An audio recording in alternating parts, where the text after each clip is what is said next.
अब इसके बाद हम आगे बढ़ते हैं भाई और बहनों। एक और घटना का जिक्र मनोज जी कर रहे हैं कि जब दादा गुरुजी छुडानी आए हुए थे सत्संग करने के लिए, 100-200 भगत थे, उस समय मैं भी अपने पिताजी के साथ यानी संत रामपाल जी के साथ में स्कूटर पर बैठकर, क्योंकि मुझे स्कूटर चलाने का बहुत ज़्यादा चाव था, और हम भी छुडानी चले जाते हैं। और वहाँ पर मैंने क्या देखा कि दादा गुरुजी ने सभी को कह दिया कि भाई आज से ये आपका गुरु है, मैं आपका गुरु नहीं हूँ। और जिन जिन लोगों ने मेरे से भी उपदेश ले रखा है वो भी संत रामपाल जी से उपदेश ले लो। और उसके बाद में जब दादा गुरुजी ने कुछ लोगों को उपदेश दिलवाना था, देना था, तो सतगुरु रामपाल जी को बुलवाया आदर के साथ में। और जब सतगुरु रामपाल जी आए तो दादा गुरुजी ने संत रामपाल जी के सामने हाथ जोड़कर कहा कि जी आप इनको दीक्षा दीजिए। दादा गुरुदेव ने हाथ जोड़कर, किसके सामने हाथ जोड़े जाते हैं? एक गुरु कभी अपने शिष्य के सामने हाथ जोड़ेगा क्या? इस भाव से। तो दादा गुरुदेव ने संत रामपाल जी के आगे हाथ जोड़कर आदीनी से कहा जी आप इनको दीक्षा दीजिए, नामदान की दया बख्शिए। सुनिए आगे क्रम जो अभी आपने 600 वर्ष पहले कबीर जी का बताया, वही घटना क्रम इस समय आपने जो देखा, ये तो बहुत ही अद्भुत बात है। जो हमारे दर्शक हैं वो इस घटना को देखकर समझ सकते हैं कि ये तो बिल्कुल प्रत्यक्ष दृष्टा थे। अब ये इंटरव्यू लेने वाला भी भगत है और ये भी 2014 बरवाला कांड से पहले से जुड़ा हुआ है, और इंटरव्यू देने वाला भी भगत है। अब ये इंटरव्यू लेने वाला कह रहा है कि ये तो बड़ी अद्भुत बात है, बड़ी अद्भुत बात है। अरे भैया, यही अद्भुत बात पिछले 8 साल से हम लोगों ने हजारों वीडियो बना के बता दी है। तुम लोग सात संगति के वीडियो देखते नहीं तो तुम्हारे को अद्भुत ही लगेगी, जबकि हम सत्सेवकों के लिए तो ये बात बहुत ही कॉमन हो चुकी है, बहुत कॉमन। इसलिए भाई और बहनों, दास बार बार कहता है कि जिस समय सतलोक आश्रमों से जुड़ी हुई संगत की आंखें खुलेंगी और जब ये सात संगति के वीडियो देखना शुरू करेंगे, उसके बाद भी संत रामपाल जी को पूर्णतया हृदय से परमात्मा मानने के लिए कम से कम इनको 5 साल तक सात संगति के वीडियो देखने पड़ेंगे, 5 साल तक। आज हम सत्सेवक पिछले 7-8 वर्षों से लगातार सात संगति से जुड़कर और वीडियो देखते हुए आ रहे हैं, तब कहीं जाकर आज हमारे दिल में समाया है कि हमारे गुरुदेव खुद ही पूर्ण ब्रह्म परमात्मा है। तो इन लोगों को तो ना जाने कितने साल लगेंगे, तब जाके सात संगति के माध्यम से इनको समझ में आएगा कि वास्तव में संत रामपाल जी पूर्ण परमात्मा है। फिलहाल तो वो मनोज भी उसी सतलोक आश्रम से जुड़ा हुआ है, और ये भाई जो इंटरव्यू ले रहा है अभिषेक, ये भी सतलोक आश्रम से जुड़ा हुआ है। और ये सारे के सारे जून के महीने में उसी दाढ़ी मूंछ वाली कबीर जी की फोटो को कबीर मान के पूज रहे हैं। तो ये खाली अपनी जुबान से कह रहे हैं, खाली भौंक रहे हैं।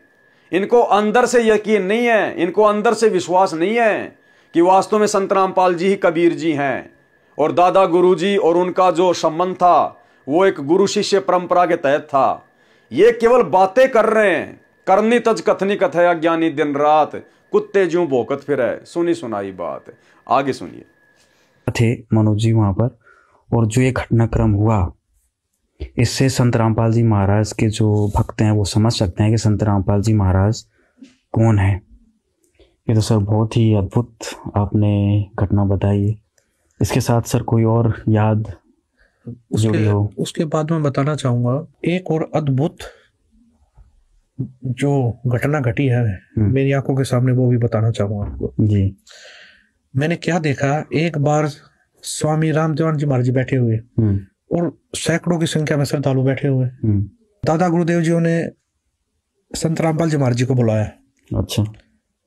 बुलाने के बाद उनको अपने पास बैठाया। अपने पास बैठा के स्वामी रामदेवानंद जी महाराज जी बोले, जितने भी श्रद्धालु वहां बैठे हुए थे, आज के बाद संत रामपाल जी महाराज जी नाम दीक्षा देंगे सभी को। अच्छा जी, मैं नाम दीक्षा नहीं दूंगा, आज के बाद संत रामपाल जी महाराज जी नाम दीक्षा देंगे, और आगे जो भी नाम दीक्षा लेगा वो संत रामपाल जी महाराज जी से नाम दीक्षा ले। अच्छा। स्वामी रामदेवानंद जी महाराज जितने भी श्रद्धालु वहां पर बैठे हुए थे उनके सामने बोला, आज के बाद मैं तुम्हारा गुरु नहीं हूं, आज के बाद आपके गुरु संत रामपाल जी महाराज हैं। आज के बाद यही आप सभी को नाम दीक्षा देंगे। और तो और सबसे विचित्र बात, जिन्होंने मेरे से भी नाम दीक्षा ले रखी है, हाँ, वो दोबारा संत रामपाल जी महाराज जी से नाम दीक्षा ले। अच्छा, ये चीज मैंने अपनी आंखों से देखी, कानों से सुनी। अच्छा, और वहां पर सैकड़ों की संख्या में भगत बैठे थे, उन्होंने भी सुनी। इतना कहकर स्वामी रामदेवानंद जी महाराज जी ने संत रामपाल जी महाराज जी की तरफ देखा और बोले, संत रामपाल जी, आप जी के बराबर इस पृथ्वी पर कोई संत नहीं होगा। और ये चीज एक बार नहीं कही स्वामी रामदेवानंद जी, दादा गुरुदेव जी ने, ये कम से कम सैकड़ों बार बोला है। अच्छा, ये चीजें जहां भी जैसे छुडानी धाम में भी बोला। हाँ, छुडानी धाम में तो क्या था, नाम दीक्षा लेने के लिए आए श्रद्धालु, दादा गुरुदेव जी बैठे हुए थे। तो गुरुदेव जी बैठे थे, तो गुरुदेव जी ने बोला, जो सेवक थे, संत रामपाल जी को बुला के लाओ। तो गुरुदेव जी साइड वाले रूम में थे, उस समय श्रद्धालुओं को समझा रहे थे, जो नए भगत थे उनको तत्व ज्ञान बता रहे थे। तो दादा गुरुदेव जी ने बुलाया संत रामपाल जी, और बुला लिया था कि सेवक गए, वो बोले जी दादा गुरुदेव जी बुला रहे हैं, गुरुदेव जी बुला रहे हैं। जब गुरु जी आए तो स्वामी जी ने हाथ जोड़ के बोला, आप इनको नाम दीक्षा दीजिए। जब गुरु जी आए तो स्वामी जी ने हाथ जोड़ के बोला, आप इनको नाम दीक्षा दीजिए। जब गुरु जी आए तो स्वामी जी ने हाथ जोड़ के बोला, आप इनको नाम दीक्षा दीजिए। जब गुरु जी आए तो स्वामी जी ने हाथ जोड़ के बोला, आप इनको नाम दीक्षा दीजिए। अच्छा जी, आप इनको नाम उपदेश दीजिए। तो ये चीज मैंने अपनी आंखों से देखी है। एक बार नहीं, सैकड़ों बार ये दादा गुरुदेव जी ने बोला है। फिर मेरे जीवन में एक ऐसी घटना घटी कि जो मैंने अपनी आंखों से देखी है। तो भाई और बहनों, दो घटनाएं आप जियों ने संत रामपाल जी के कलयुगी बेटे मनोज जी के मुख से सुन ली हैं। ये उन घटनाओं के प्रत्यक्ष दृष्टा हैं।